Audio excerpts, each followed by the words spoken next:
How's it going, everybody? My name is Philip. I am back officially. If you have not watched my Pokemon trailer, that's fine. Reaction, that's fine. But here I'll say that I was sick for a week. Wasn't COVID, thankfully. Felt like it apparently, because apparently I had a lot of the symptoms, but it wasn't because I did an at-home test, and apparently that said I didn't have it. But I'm back. I'm healthier-ish. Well, yeah, I'm healthier, but I'm still a bit sniffly. So hopefully I don't sniffle too much or boogers explode out my nose or anything. But today we're going to be reacting to the next two parts of the John Oliver Australia and gun control series. I did part one already. I will probably leave a link up here in this little dot thing up in whatever in the top corner. I will leave a link up there to watch the first part. So I already kind of skipped through the first section of this video because it has all three parts put together. So I will be watching part 2 and 3 in this video, so I can not have to, basically just have 3 different videos of this. I mean, I could, but I felt like it might just be easier for everyone if I just do it all at once. So that's what I'm gonna do. And I did kind of rewatch that first part anyway, just to kind of grasp what happened again, because it's been a week. But I'm definitely interested to see what else happens. It was definitely, the first part was definitely funny, very sad, but also kind of funny. But let's check it out. Right, I will say that I did recently upgrade my computer, so I had to restart everything or reset everything. So if the audio settings and stuff are a bit too high, too low, whatever the case may be, bear with me. I'm still working on trying to get everything set up once again. I didn't think I was gonna have to reset everything, but I did. So unfortunately, I am getting back into where I think audio settings are good enough. So other than that, here we go. Welcome back.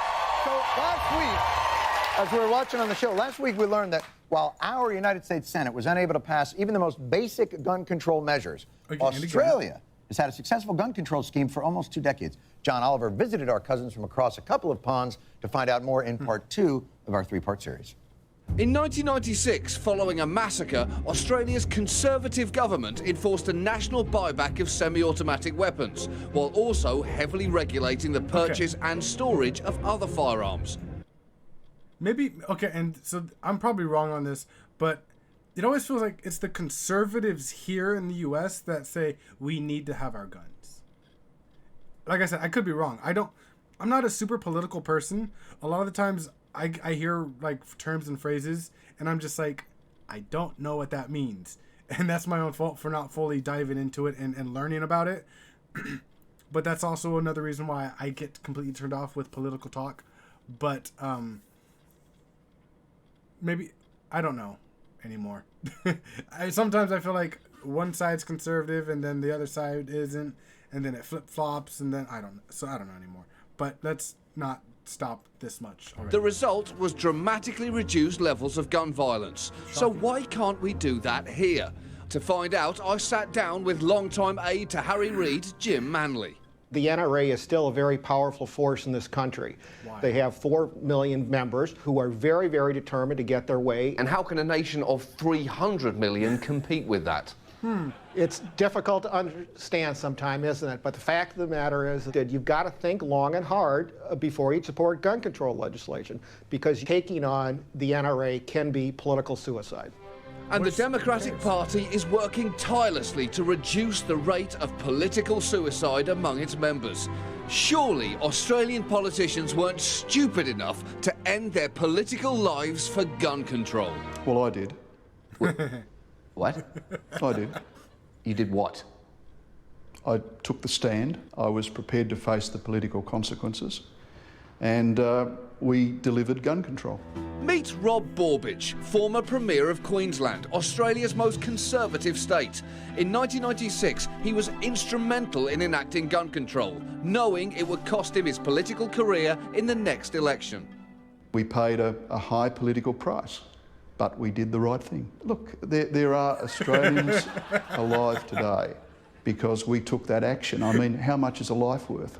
But Jim Manley knows that a true public servant has more important concerns. What makes a politician successful?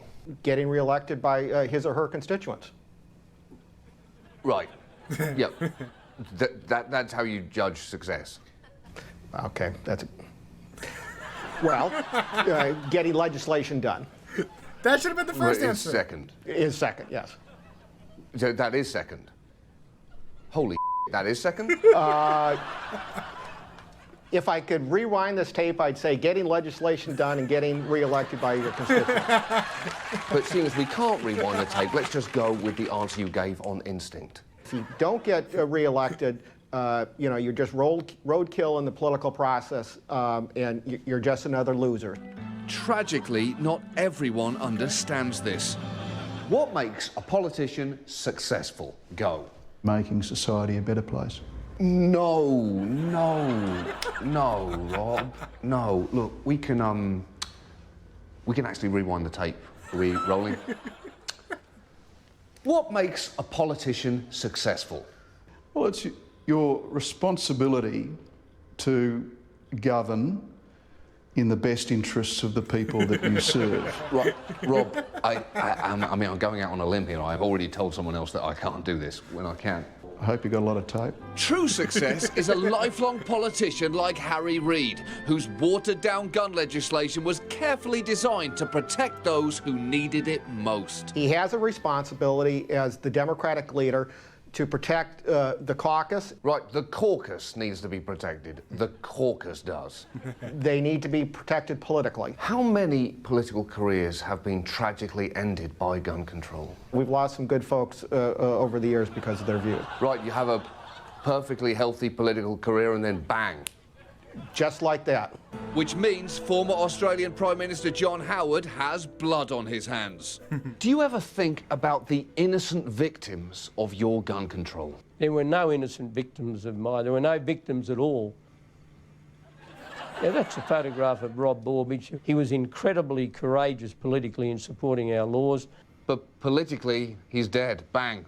Just like that. Well, he lost an election that we all do at some point. But Howard is not alone. His Deputy Prime Minister, Tim Fischer, also refuses to accept responsibility for these career massacres. So you don't look at these faces and feel guilt?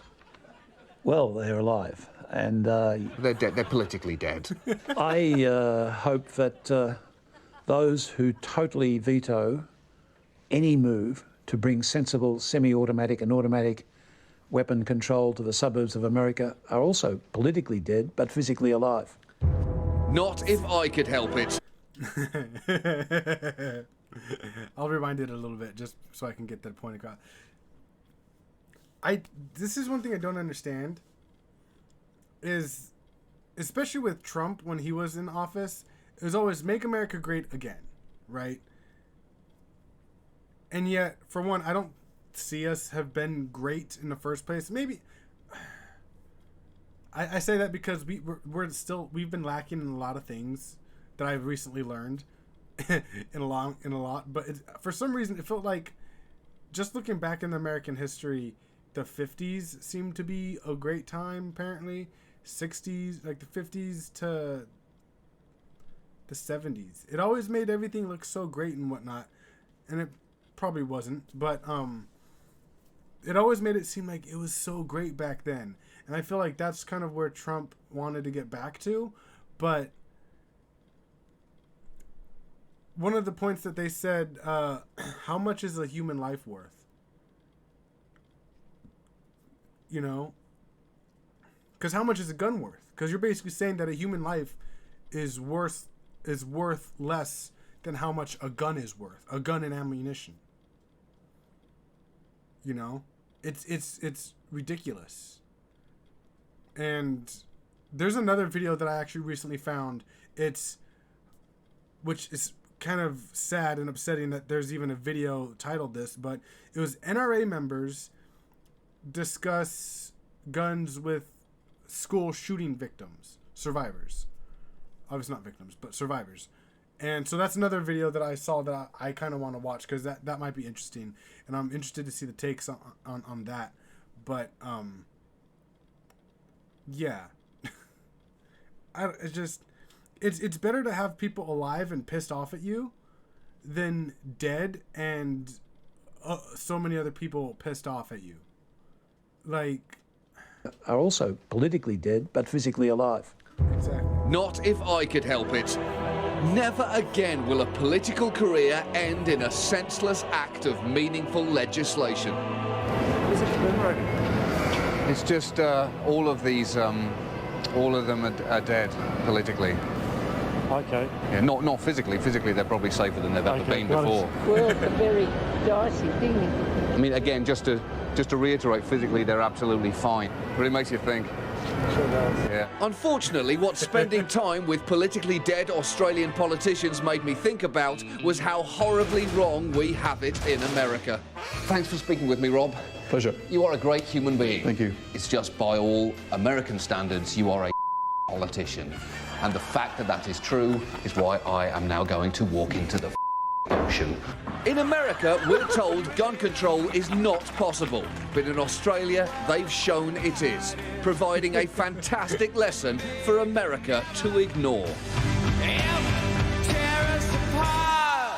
John Oliver, we'll be right back. Welcome back. I'm interested in what We part continue three tonight our series from Australia. John Oliver learned that following a mass shooting in Australia, the country introduced gun control, and it worked. So how can America take this valuable lesson and ignore it? John Oliver finds out in this, our final installment. and ignore it. Exactly. Previously, I went to Australia, where I learned that in 1996, their government enacted sweeping gun control laws. The result, reduced gun violence and zero mass shootings. So are there any lessons for America here?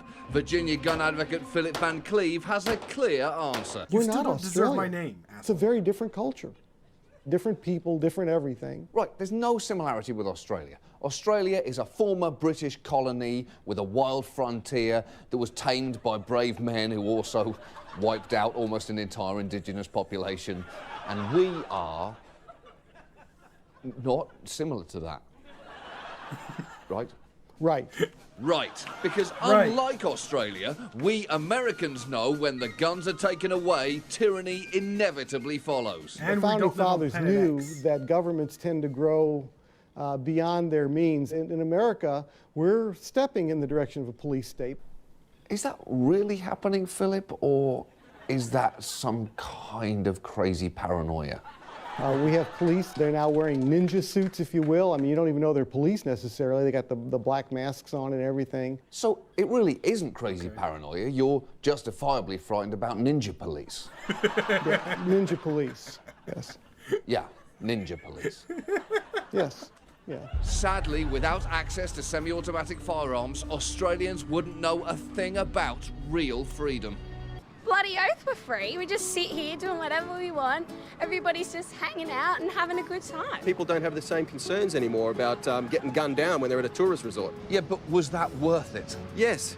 Was it worth giving up your fundamental freedoms just to not get shot in a gun massacre? Yes.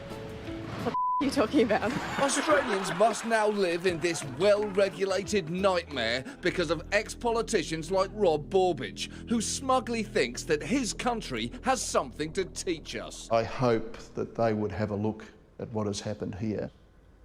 Why would people want to live like this?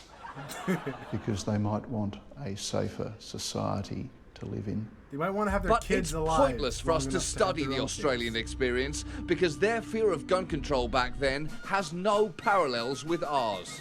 I mean, what kind of things were you hearing when you suggested gun control? That a government was becoming a dictatorship. All right, that's one.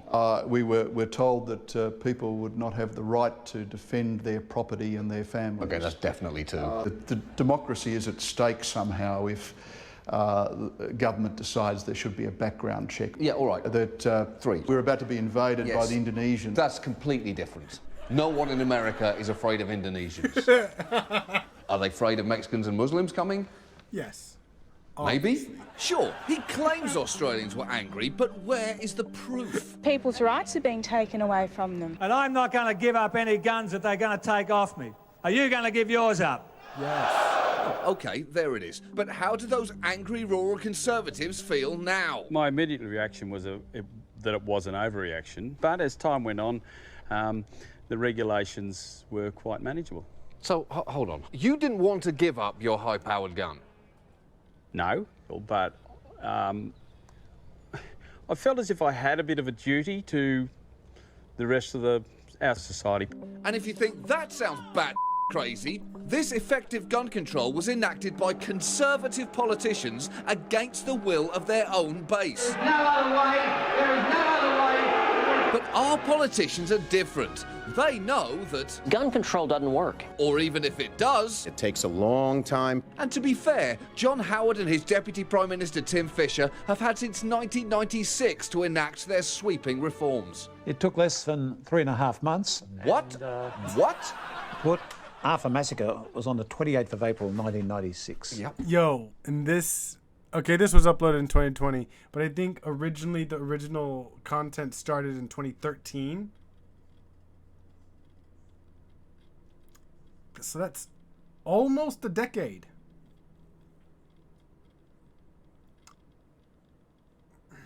Three months compared to 10 years, you know, like, we got to get them school shootings in, you know, got to get that number up. In a 12-week period shortly following that, bulk of legislation was devised, drafted, debated and implemented. But it doesn't work.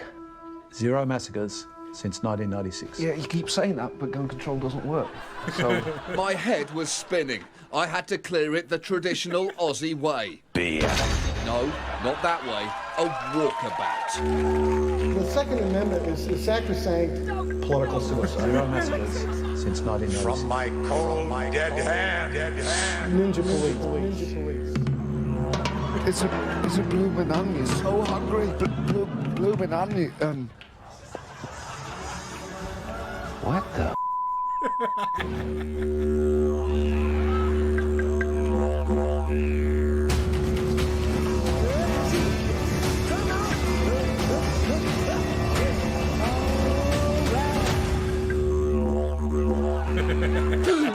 After 3 days in the bush with a guy in a kangaroo suit, it became clear what the real issue with gun control in America is. If guns aren't the problem, Philip, what is the problem?